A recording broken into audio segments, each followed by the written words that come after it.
이 좋은 날 하나님께서 우리에게 주시는 말씀은 구약성경 에스라 1장 1절로 6절 말씀 되겠습니다.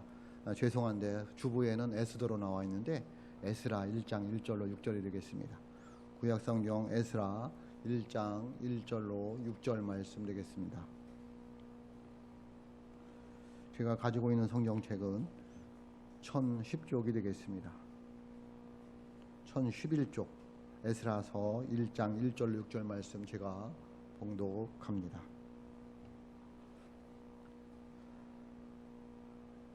바사왕 고레스 원년에 여호와께서 예레미야의 입을 통하여 하신 말씀을 이루게 하시려고 바사왕 고레스의 마음을 감동시키심에 그가 온 나라에 공포도 하고 조서도 내려 이르되 바사왕 고레스는 말하노니 하늘의 하나님 여호와께서 세상 모든 나라를 내게 주셨고 나에게 명령하사 유다 예루살렘의 성전을 건축하라 하셨나니 이스라엘의 하나님은 참 신이시라. 너희 중에 그의 백성된 자는 다 유다 예루살렘으로 올라가서 이스라엘의 하나님 여호와의 성전을 건축하라. 그는 예루살렘에 계신 하나님이시라. 그 남아있는 백성이 어느 곳에 머물러 살든지 그곳 사람들이 마땅히 은과 금과 그 밖의 물건과 짐승으로 도와주고 그 외에도 예루살렘에 세울 하나님의 성전을 위하여 예물을 기쁘게 드릴지니라 하였더라. 이에 유다와 베냐민 족장들과 제사장들과 레위 사람들과 그 마음이 하나님께 감동을 받고 올라가서 예루살렘의 여호와의 성전을 건축하고자 하는 자가 다 일어나니 그 사면 사람들이 은그릇과 금과 물품들과 짐승과 보물로 돕고 그 외에도 예물을 기쁘게 드렸더라. 아멘. 기도하겠습니다. 하나님 아버지 감사합니다. 혼란스러운 세상 속에서 살다가 오늘 이렇게 거룩한 주일을 맞이하여 하나님 앞에 나와 하나님께 예배하면서 이 시간 하나님의 말씀을 듣고자 원합니다. 우리가 함께 성전 건축에 대해서 말씀을 들을 때에 깨닫게 도와주시고 은혜가 있게 도와주시고 하나님을 만나는 귀한 시간 되게 도와주시고 말씀을 전하는 자나 듣는 자가 다 은혜 받게 도와주시고 부족한 종 세워주셨사오니 입술을 주장하여 주셔서 주의 말씀만을 선포할 수 있도록 성령님께서 주장하여 주옵소서. 예수님의 이름으로 기도하옵나이다. 아멘. 추석 명절을 어떻게 지내셨는지요? 잘 지내셨으리라 생각합니다. 이번 추석 명절 기간에 특이한 점이 있더라고요. 그것은 우리나라 교통사고가 많이 줄었다는 거예요. 또 특별히 명절에 음주운전으로 사망사고가 없는 명절은 올해가 처음이라는 거예요. 지금까지 중에서 명절에 음주운전 사고, 사망사고가 없는 것이 없었다는 거죠. 근데 이번 추석에는 음주운전 사고가 사망사고가 한 건도 없었다고 이렇게 뉴스에 나오더라고요. 참 별것이 다 뉴스에 나오는데 참 좋은 일인 것 같습니다. 그러면서 고향이라는 데를 다녀오셨을 텐데 참 고향은 언제는 생각해도 좋은 것 같습니다. 그리운 고향 잘 다녀왔으리라 믿습니다. 저도 다녀왔는데요. 그럼에도 불구하고 고향이 그리워도 가지 못하는 사람들이 있습니다. 그들의 심정을 생각해 보면 마음이 아프기도 하고 아마도 많이 쓸쓸하기도 했을 것 같고 또 허무하기도 하고 허탈하기도 하고 뭐 그랬을 것 같습니다. 또 허전하기도 하고 참 고향이라는 데가 그런 것 같습니다. 오늘 본문에 나와 있는 그 이스라엘 백성들이 그랬습니다. 고향을 떠나온 지 70년이 되도록 고향에 돌아갈 수가 없었습니다. 그런데 하나님께서 약속하신 대로 70년이 되자 그들에게 고향으로 돌아갈 수 있는 기회를 주십니다. 그러니까 그들은 자기들의 힘으로는 스스로는 힘도 없고 능력이 없어서 그 바벨론 포로에서 해방되어서 고향으로 돌아갈 수 있는 여력이 없었습니다. 그래서 하나님의 은혜가 아니면 자기들 고향 예루살렘으로 돌아갈 수가 없습니다. 그래서 드디어 하나님의 은혜로 그들이 고향 땅 예루살렘으로 돌아가게 되는 이야기가 오늘 본문 말씀이 되겠습니다. 하나님의 은혜가 아니면 살아갈 수가 없는 이스라엘 백성들의 모습. 또 오늘날 우리들이 그렇습니다. 저와 여러분들이 힘이 있고 능력이 있어서 살아가는 것 같지만 하나님의 은혜가 없으면 살아갈 수 없는 존재들이다라는 것을 고백하시고 하나님의 은혜 가운데 살아가는 하나님의 삶들이 될 수 있기를 주님의 이름으로 축복합니다. 오늘 말씀 1절에 보면 이렇게 말씀하고 있습니다. 바사왕 고레스 원년에 여호와께서 예레미야의 입을 통하여 하신 말씀을 이루게 하시려고 바사왕 고레스의 마음을 감동시키심에 그가 온 나라에 공포도 하고 조서도 내려 이르되 라고 말씀하고 있습니다. 우선 바사왕 고레스는 누구일까요? 이게 좀 어렵잖아요. 근데 이제 그 중동 지역을 생각해 보면, 이제 지도를 생각해 보면, 또는 우리가 들은 데 생각해 보면, 이 바벨론은 이라크 지역을 말하고 있어요. 그리고 바사, 페르시아라고 하잖아요. 그 말보다는 걸프만 들어봤잖아요. 걸프만 전쟁. 걸프만을 페르시아만이라고 하는데 그 지역을 말하고 있어요. 그 지역을 통틀어서 유럽에서 그냥 페르시아 지역이다라고 이야기를 하고 있습니다. 그래서 이 고레스라는 사람이 그 페르시아 지역의 작은 소왕국이었는데 그 메대를 멸망하면서 그 페르시아 지역을 통합하는 거예요. 통합해 가면서 페르시아 제국을 세우면서 BC 539년도에 바벨론도 멸망을 시키게 되는 거예요. 그러니까 그런 왕이 고레스다라는 거죠. 근데 이 고레스가 어떻게 해서 하나님을 알게 되었는지 모르지만 하나님께 감동을 받아서 이스라엘 백성들에게 고향으로 돌아가라고 공포도 내리고 조서를 내렸다, 이렇게 이야기를 하고 있습니다. 감동을 받았다는 말은 하나님께서 찾아와서 말씀하셨다라는 의미를 가지고 계십니다. 저와 여러분에게도 감동이 있는 하나님의 삶들이 될 수 있기를 주님의 이름으로 축복합니다. 그래서 이 공포했다, 또 조서를 내렸다라는 말은, 공포했다는 말은 우리나라도 요즘에 코로나19 때문에 정부에서 힐을 해서 텔레비에서 이렇게 발표를 하잖아요. 그런 걸 말하고 있습니다. 그러니까 소리를 내다, 공포하다는 소리를 내다, 그러니까 전달하다, 뭐 그런 뜻이 되겠습니다. 조서는 그 공포한 것을 문서로 써서 보내는 거예요. 오늘날로 말하면 공문을 보내는 거죠. 그래서 너희들 돌아가라라고 이렇게 이야기를 하고 있습니다. 근데 누가 돌아갑니까? 하나님께 감동을 받은 사람들이 돌아가고, 또 이 고레스 왕은 하나님께 감동을 받아서 이렇게 말씀을, 예레미야의 그 말씀을 이루려고 하는 것을 보게 됩니다. 감동을 받아야지 마음이 움직이고, 마음이 움직여야지 행동으로 나타나게 됩니다. 참 우리들이 감동을 받아야 되는데, 저와 여러분들에게 하나님의 감동이 있으시기를 주님의 이름으로 축복합니다. 서로 감동을 주고받고 또 그렇게 살아가야 되는데 이제 그렇지 못한 거죠. 교회 오면 십자가의 감동이 있어야 됩니다. 또 설교의 감동이 있어야 됩니다. 또 말씀의 감동이 있어야 되고, 그리고 서로에게 감동이 있어야 되는데, 제가 죄송할 때가 있어요. 목사가 감동을 줘야 되는데 감동을 주기보다는 시험을 줄 때가 있다는 생각에 죄송한 마음이 들 때가 많습니다. 죄송합니다. 어쨌든 여러분, 우리 서로 감동을 주고받고 그렇게 살아갈 수 있기를 주님의 이름으로 축복합니다. 7살짜리 된 딸이 있었습니다. 엄마가 돌아가셨어요. 그래서 아빠하고 단둘이 살게 된 7살짜리 딸이 있었습니다. 엄마가 죽은 다음부터 이 딸아이가 말이 별로 없습니다. 그런데 어느 날 아빠가 출근하는데 쭈뼛쭈뼛 나와서 아빠에게 편지를 줍니다. 아빠 이거 하면서 줍니다. 그래서 아빠는 고마운 마음에, 예쁜 딸 고마워, 내가 잘 읽어볼게 하고 그 편지를 들고 회사로 출근을 합니다. 회사를 출근해서 그 편지를 기억하지 못하고, 월요일이라 회의 준비로 여러 가지 바빠서 그 편지를 읽지 못하고, 퇴근할 때 정도 되어서 그 딸아이가 준 편지가 생각이 나서 그 편지를 읽어보게 됩니다. 그 편지에 이렇게 써져 있습니다. 아빠 힘들지? 엄마가 없어서 힘들지?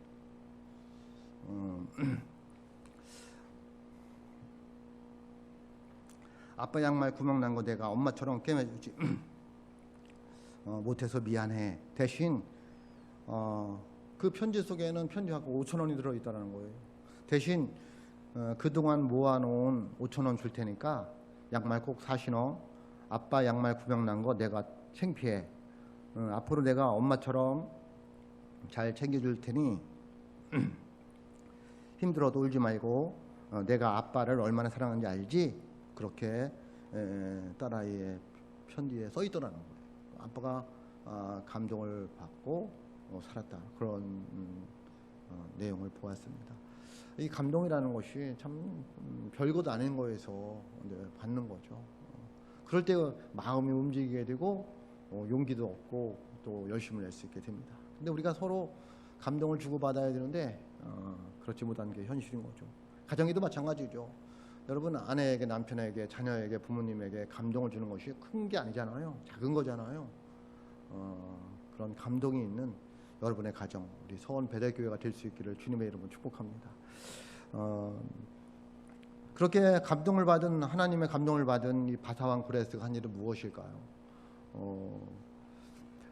그것은 하나님께서 예레미야를 통해서 하신 말씀을 이 바사왕 고레스가 하나님께 감동을 받아서 그 말씀을 실현하게 되는 거예요. 그 예레미야가 무슨 말씀을 했길래 하나님께서 고레스 왕을 통하여 이루게 하셨을까요? 그 대표적인 것이 예레미야 29장 10절 말씀입니다. 여호와께서 이와 같이 말씀하시니라. 바벨론에서 70년이 차면 내가 너희를 돌보고 나의 선한 말을 너희에게 성취하여 너희를 이곳으로 돌아오게 하리라. 아멘. 그러니까 이스라엘 백성들이 이제 너희들 바벨론으로 끌려가면 하나님께서 예레미야를 통해서 70년 지나면 너희들 다시 돌아오게 할 거야. 그 말씀을 이루려고 하는데 그거에 쓰임받는 사람이 누구였느냐면 바사왕 고레스였다는 거예요.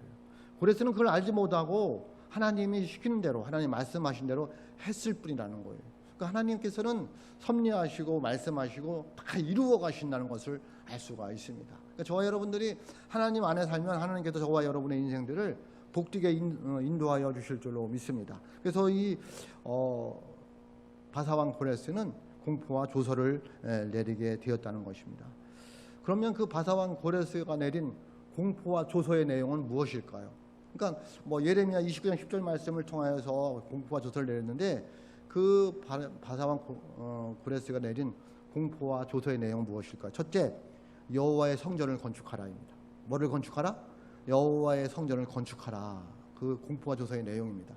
목사님 매일 왜 성전 건축에 대해서만 설교하느냐고, 헌금하라고 그러시는 거냐고, 그런 의미보다는 제가 성전 건축을 왜 해야 되는 것이며 어떻게 해야 되는 것이며 라는 것에 대해서 우리 성도들에게 좀 말씀을 전해야 되겠다라는 생각이 들어서 제가 9월달 동안에는 성전 건축에 대해서 설교를 합니다. 10월달부터는 이제 또 할지 안 할지는 모르지만은 어쨌든 9월달에는 제가 그렇게 목회 계획을 잡아서 성전 건축에 대해서 같이 말씀을 나누는 것입니다.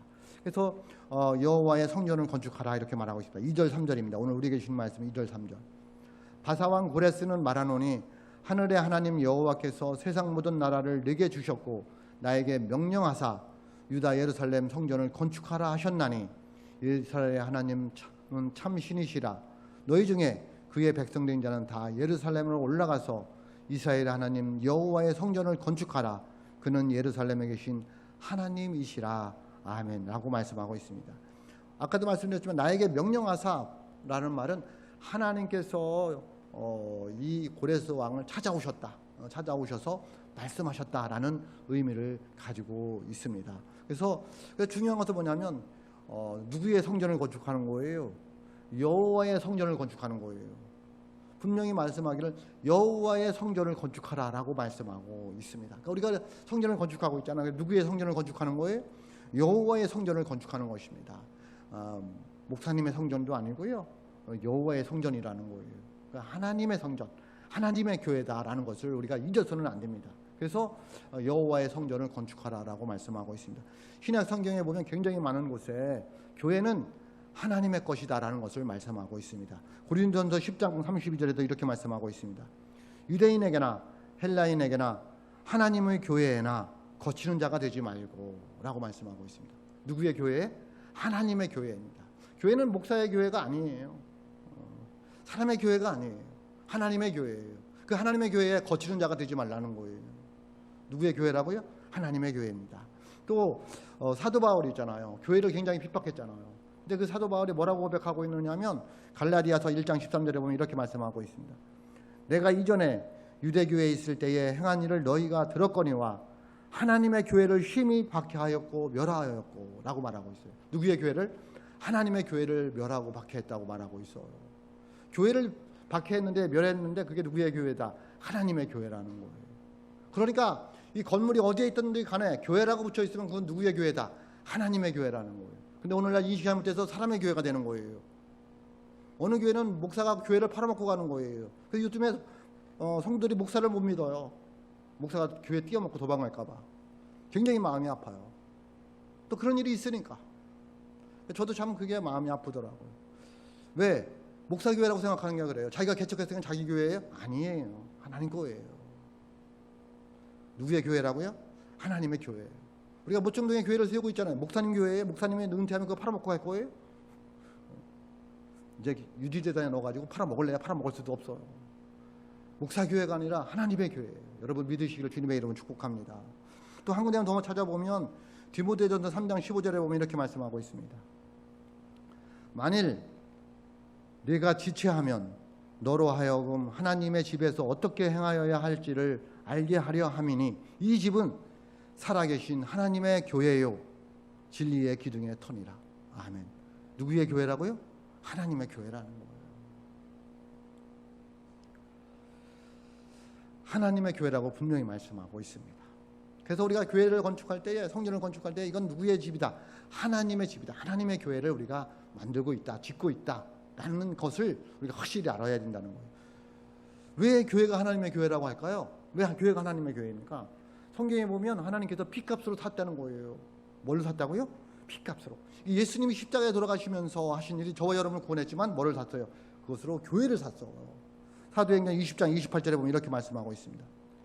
여러분은 자기를 위하여 또는 온 양떼를 위하여 삼가라. 성령이 그 가운데 여러분을 감독자로 삼고 하나님이 자기 피로 사신 교회를 보살피게 하셨느니라. 아멘. 예?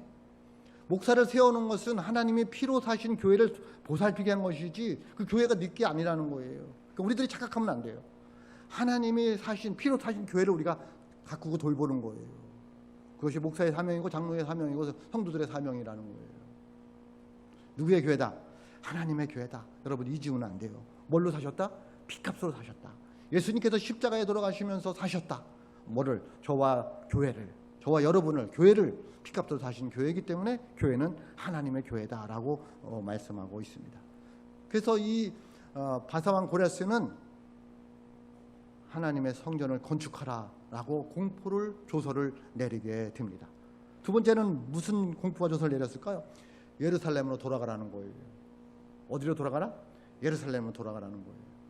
여러분 이 예루살렘은 요한계시록에 새 예루살렘으로 말하고 있고요. 새 예루살렘은 뭐라고 말하고 있어요? 교회라고 말하고 있어요. 천국을 말하고 있어요. 오늘날로 말하면 교회로 돌아가라는 거예요. 오늘 우리에게 주신 말씀은 3절입니다. 이스라엘의 하나님은 참신이시라. 너희 중에 그의 백성된 자는 다 예루살렘으로 올라가서 이스라엘의 하나님 여호와의 성전을 건축하라. 그는 예루살렘에 계신 하나님이시라. 아멘. 어디로 돌아가라는 거예요? 예루살렘으로 돌아가라는 거예요. 예루살렘으로 돌아가는 말은 신앙 회복을 말하고 있어요.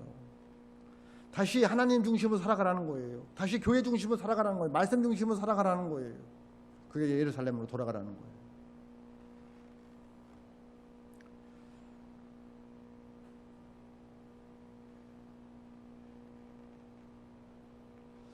누가 예루살렘으로 돌아가야 될까요? 오늘 말씀에 보면 너희 중에 그의 백성된 자가 돌아가야 됩니다. 누가 돌아가야 됩니까? 너희 중에 그의 백성된 자. 그러니까 하나님을 믿고 의지하는 사람들이 돌아가야 되는 거예요. 그러니까 저와 여러분들이 돌아가야 돼요. 1차적으로 돌아가야 될 사람들이 누구냐면 저와 여러분이. 우리가 지금 교회에 들어왔느냐는 거예요. 교회에 들어왔는 얘기는 하나님 중심으로 살아가고 있느냐는 거예요. 말씀 중심으로 살아가고 있느냐는 거예요. 교회 중심으로 살아가고 있느냐는 거예요. 그렇지 않으면 돌아가야 된다는 거예요. 우리는 예수님의 피값으로 죄사함 받고 구원받은 백성들이기 때문에 하나님의 백성들이에요. 천국 백성들이라는 거예요. 그래서 우리는 교회로 돌아갈 수밖에 없는 존재들이라는 거예요. 호세아서 6장 1절에 보면 이렇게 말씀하고 있습니다. 오라 우리가 여호와께로 돌아가자. 여호와께서 우리를 찢으셨으나 도로 낫게 하실 것이요 우리를 치셨으나 싸매어 주실 것임이라 하고 말씀하고 있습니다. 방법이 없다는 거예요. 방법이 뭐라는 거예요? 하나님께 돌아가는 것이 방법이라는 거예요. 다른 게 없다는 거예요. 어디서 치료받겠느냐는 거예요. 어디서 회복되겠느냐는 거예요. 하나님 품이라는 거예요. 교회라는 거예요. 그러니까 너희들이 교회로 들어가지 않으면 희망이 없다는 거예요. 오늘날 왜 세상에 희망이 없을까요? 교회가 무너졌어요. 여러분, 가정이 무너지더니 학교가 무너졌어요. 이제 교회가 무너지면 다 무너지는 거예요. 마지막 보루가 교회예요. 왜? 교회에 무너진다는 얘기는 희망이 없다는 거예요. 여러분, 요즘은 가정에 희망이 있을까요? 학교에 희망이 있을까요? 그런데 교회는 희망이 있어야 되는데 교회마저도 무너지고 있는 거예요. 희망이 없어요. 왜 희망이 없을까요? 하나님 중심으로 살지 않아요. 교회가 하나님 중심이 되지 않아요.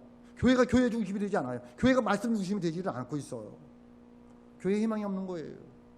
그래서 성경은 하나님께 돌아가라고 외치고 있어. 여러분, 하나님께 돌아가시길 주님의 이름으로 축복합니다. 교회로 돌아오셔야 돼요. 하나님 중심, 말씀 중심, 교회 중심으로 와야 돼요. 그래야지 희망이 있습니다. 희망이 있다는 얘기는 하나님께서 그 교회를 통해서 세상에 복을 주시기 때문에 그래요. 교회가 무너지면 다 무너지는 거예요. 마지막이.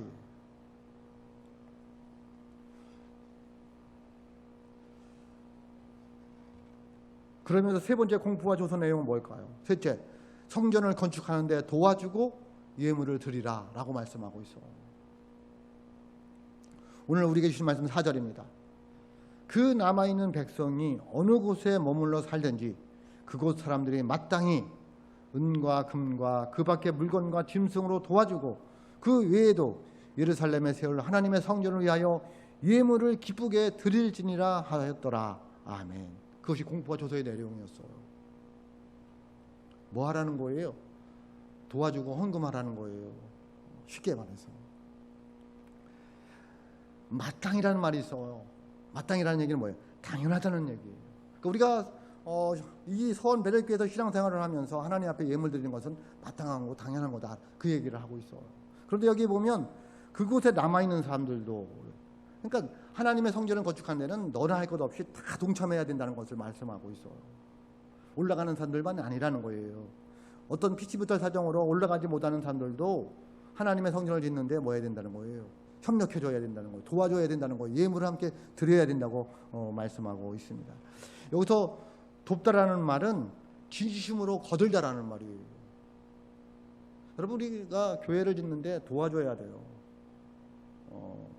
건축위원들만 맡겨놓으면 안 되고 그들을 어떻게 하면 도와줄까 우리가 고민하고 도와줘야 되는 거예요. 그리고 몸으로 도와주는 거고, 그리고 뭐예요? 예물을 기쁘게 드릴 수 있어야 된다는 거예요. 왜? 돈으로다가 있어야지 성전을 짓는 거니까. 그 얘기를 하고 있는 거예요. 그래서 은금과 뭐 있는 짐승과 갖다가 다 기쁘게 드렸다라고 말씀하고 있습니다. 그런데 에스라서를 읽어다 보면은 교회를 짓는데 뭐 하는 사람들이 있어요? 방해하는 사람들이 있어요. 그러니까 여호와의 성전을 짓는데 뭐 하는 사람들이 있어요? 방해하는 사람들이 있어요. 예? 그래서 이들이 성전을 짓는데 몇 년이 걸리냐면 20년이 걸려요. 방해하니까. 어떻게 방해하는 걸까요? 부정적인 말을 하는 거예요. 우리도 교회를 짓고 있잖아요. 교회 짓는데 방해하는 게 뭐예요? 부정적인 말을 하는 거예요. 교회가 왜 이렇게 작고 이방 짓는 거 크게 지지? 누구도 크게 짓고 싶지 않아서 크게 안 지느냐고. 예? 교회 터가 그렇고 상황이 그래요. 더 이상 크게 질 수도 없고요, 높이 질 수도 없어요. 왜냐면 일주권 때문에. 그럼 어떻게 했냐? 또 이제 내일부터 벽돌 쌀 것 같은데요. 벽돌 색깔은 왜 이걸로 했냐? 그러면요 힘 빠지는 거예요. 예? 그냥 여러분 우리 벽돌 예를 들어 벽돌 색깔을 어떻게 여러분 다 맞춰요? 예? 그렇죠? 그런 부정적인 말하면 도와주는 게 아니라 방해하는 거예요. 그럼 일하는 사람이 힘이 빠지는 거예요. 또 돈은 왜 이렇게 많이 들어가느냐고.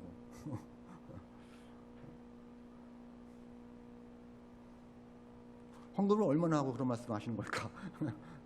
그렇게 부정적인 말하면 방해하는 거예요. 그냥 감사하다. 뭐 하다?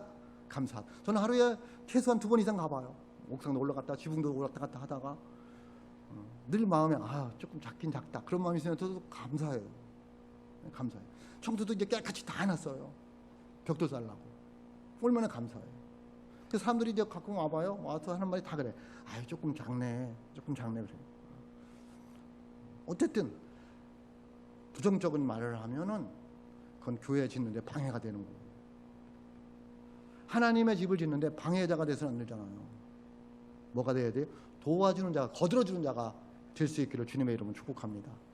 바사왕 고레스가 공포와 조서를 내렸는데 결과는 어떻게 되었을까요? 첫째는 여호와의 성전을 건축하게 됩니다. 공포와 조서를 내린 대로. 오늘 말씀은 5절입니다. 이에 유다와 베냐민 족장들과 레위 사람들과 제사장들과 레위 사람들과 그 마음이 하나님께 감동을 받고 올라가서 예루살렘의 여호와의 성전을 건축하고자 하는 자가 다 일어나니 아멘 라고 말씀하고 있어요. 어떻게 됐어요? 여호와의 성전을 건축하게 되더라는 거예요. 모든 사람들이 일어나는 거. 누가 일어나는 거냐면 하나님께 감동을 받은 자들이 올라가는 거예요. 그러니까 성전 건축하는데 누가 동참하는 거예요? 감동을 받은 자가 건축에 동참하게 되는 거예요. 여러분 이때 대부분의 사람들은 70년 동안 바벨론에 있었기 때문에 바벨론을 가고 싶은 사람들이 많지 않을 수도 있어요. 여러분 잘 생각해 보세요. 70년 동안 바벨론에 살았으면은 거의 한 세대가 지나갔는데 자리를 잡았을 거 아니에요. 이제 고생하다가 포로로 끌려와서 이 이국 땅에서 고생해서 좀 평안하게 안주하게 살고 싶은데 뭐 하라는 거예요? 예루살렘에 올라가서 성전을 건축하라는 거예요. 선뜻 나서고 싶어요? 올라가면은 분명히 고생할 길이 보이는데 거기 나서고 싶으냐고요. 성전을 짓는데 거기 나서고 싶으냐고요. 우리 교회 성전 짓기 전에 온다는데 아마도 교회 짓는데야 라고 해서 오기 싫은 사람들이 있었을 수도 있어요. 왜? 성전 집은 가서 헌금해야 되고 고생해야 되니까. 그게 이스라엘 백성들의 마음일 수도 있어요. 그래서 다 올라가지 않는다는 거죠. 그걸 나쁘다고 볼 수는 없잖아요. 잘 생각해 보세요. 내가 지금 죽으라고 고생해서 여기서 달을 잡아놨는데 이걸 버리고 또 가서 고생을 해야 되나? 쉽지 않다는 거예요. 그래서 성경은 뭐라고 말씀하고 있냐면 감동을 받은 자가 말하고 있어요. 하나님께 감동을 받은 자들이 올라가고 있어요. 그들이 예루살렘에 올라가게 됩니다. 그래서 어떻게 됐을까요? 성전을 건축한다니까요. 그래서 그들이 에스라서 6장 15절에 보면 이렇게 말씀하고 있습니다. 다리오 왕 제6년 아달월 3일에 성전 일을 끝내니라. 아멘. 성전 건축을 했다는 거예요. 얼마 만에? 20년 만에. 그러니까 얼마나 고생을 했어. 여러분 저렇게 짓고 있다가 지금 저 지었는데도 조금씩 늦어지니까 마음이 애달다고 그러나요? 그렇잖아요. 근데 20년 동안 그렇게 했다 생각해 보세요. 얼마나 고생을 했겠어요. 그래도 결국은 성전을 짓게 되더라는 거예요. 여기에 보면 다리오 왕 제6년 아달월이라고 하는데요. 아달월은 이제 태양력으로 하면은 2, 3월을 말하고 있어요. 그러니까 정확하게 하나님께서 솔로몬 성전이 BC 587년도에 무너지게 됩니다. 바벨론에게. 그 70년이 되는 날 517년도 그러니까 70년으로 더 더해져야 되잖아요. 587년도에 무너지고 그리고 이제 16년도 이 성전이 건축이 되는 거예요. 정확히 몇 년 후에? 70년 후에. 뭐 1, 2년 차이는 있을 수 있는데 하여튼 70년 후에 이 성전이 건축이 돼요. 이 성전을 뭐라고 말하고 있냐면 그때 지도자가 스룹바벨과 예수아였어요. 그래서 스룹바벨 성전이라고 하는 거예요. 솔로몬 성전 이후에 70년 후에 스룹바벨 성전이 이게 세워지는 거예요. 그리고 또 70년이 지난 다음에 이제 세월이 흐른 다음에 이제 헤롯 성전이 다시 이제 또 세워지는 거예요. 어쨌든 하나님께서 말씀하신 대로 그 백성들이 예루살렘에 돌아와서 성전 건축을 완공하게 되더라는 거예요. 두 번째, 이스라엘 백성들이 어떻게 했을까요? 그 조서가 내린 대로 이스라엘 백성들이 힘을 모아 돕고 예물을 기쁘게 드립니다. 그 조서 내린 내용대로, 공포한 내용대로 6절 말씀입니다. 그 사면 사람들이 은그릇과 금과 물품과 짐승과 보물을 돕고 그 위에 예물을 기쁘게 드렸더라. 아멘. 그래서 성전 건축이 되어졌다는 거예요.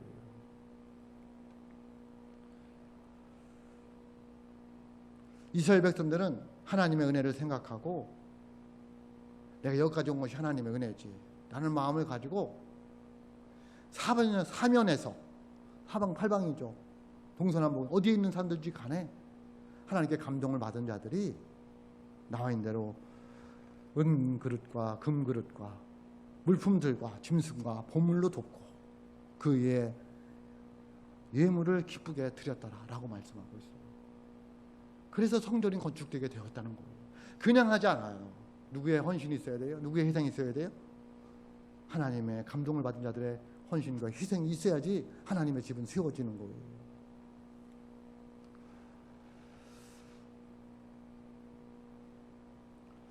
여러분, 그 누가복음 21장 1절에서 4절에 보면 헌금 이야기가 나와요. 가난한 과부의 헌금 이야기가 있는데요. 그날따라 예수님께서 교회에 가서 계시는데 헌금함 앞에 서 있게 되었어요. 근데 부자들이 들어오면서 빳빳한 5만 원짜리 헌금함에 주렁을 넣는 거예요. 자신 있게 당당하게. 그런데 가난한 과부가 들어오면서 헌금 앞에 섰는데 쭈뼛쭈뼛 하는 거예요. 왜? 죄송해서. 누가 보고 있으니까. 예수님이 보고 있으니까. 그래서 그래도 헌금을 안 할 수 없잖아요. 죄송한 마음으로 두 손으로 살며시 넣었어요. 근데 예수님은 그 헌금을 보고 설교 시간이지 뭔지 모르겠어요. 설교 시간에 얘기를 해요. 누가 헌금을 제일 많이 했느냐? 가난한 과부의 두 렙돈이 가장 많이 헌금했다고 말씀하고 있어요. 전 여기서 제가 헌금에 관심은 많아요. 그러나 액수에 관심은 없어요. 이분이 이렇게 했구나. 어떤 게 많이 했는지는 저는 모르니까. 누가 알아요? 예수님이 알아요. 이 형편이 이렇구나. 그래서 예수님이 칭찬하는 내용이 뭐냐면 21장 4절 말씀이에요. 저들은 풍족한 중에 헌금을 넣었거리와 이 과부는 그 가난한 중에서 자기가 가지고 있는 생활비 전부를 넣었느니라 하시니라. 아멘. 그 여인의 생활비 전부가 얼마인지 알아요? 두 렙돈이에요. 그 두 렙돈이 얼마나 될까? 그 당시에 노동자 하루 품값이 한 달란트였다는 거예요. 오늘날 노동자의 하루 품값이 얼마일까요? 제가 건축하는 사람들 물어보니까 노가다라고 했잖아요. 막노동 하시는 분들이 기술자가 아니라 10만 원, 그리고 15만 원, 20만 원, 25만 원, 30만 원 이렇게 받는다고 하더라고요. 10만 원. 그러니까 저 같은 사람들이 막노동간에 가면 10만 원 받는 거죠. 10만 원. 그러면 하루 그 두 렙돈은 얼마냐? 하루 품삯의 64분의 1이에요. 제가 계산을 해봤어요. 10만 원에 64분의 1 하니까 1563원이더라고. 1562.5원. 1200 발올림해서 1563원. 1563원. 그 여인의 생활비 전부가 1563원이에요. 제가 가만히 곰곰이 생각해봤어요.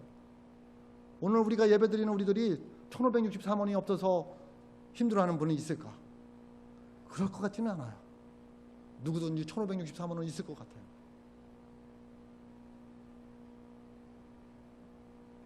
그러면 우리는 최소한 이 가난한 과부보다는 살기가 넉넉한 사람들이에요. 그렇죠? 나는 어떻게 헌금 생활을 하고 있나? 나는 어떻게 하나님의 몸된 교회를 위해서 헌신하고 있나를 고민해 봤다는 거예요. 여러분, 우리가 이렇게 교회를 지면서 건축 헌금을 하고 있잖아요. 저도 우리 성도들 생각해 봤어요. 우리 성도들 중에 돈이 많아가지고 건축 헌금 팍팍하는 분은 한 명도 없는 것 같더라고요. 돈이 많아가지고 건축 헌금을 쉽게 하시는 분들은 다 이렇게 저렇게 조금씩 아껴 써서 힘들고 어려운 일이 당했을 때 쓰려고, 혹시나 내가 늙으면 병들면 치료비 자녀들에게 달래느니 내가 좀 모여놔야지 해서 꾸깃꾸깃 모여놨을 거예요. 그걸 드리는 거잖아요. 네? 우리 성도들이 드리는 헌금을 보면 제가 볼 때 그렇게 느껴져요. 돈이 많아가지고 팍팍 드리는 게 아니라 애쓰고 애써서 아끼고 아껴서 이렇게 저렇게 해서 모여서 드리는 거예요. 또 퇴직하면서 받은 거 하나님께 건축한 데 드리자 해서 또 드리기도 하고, 어쨌든 이렇게 저렇게 해갖고 드리는 거잖아요. 하나님이 기뻐하셔 주실 줄로 믿습니다. 하나님이 감동하여 주실 줄로 믿습니다. 그렇게 하라는 거예요. 그렇게.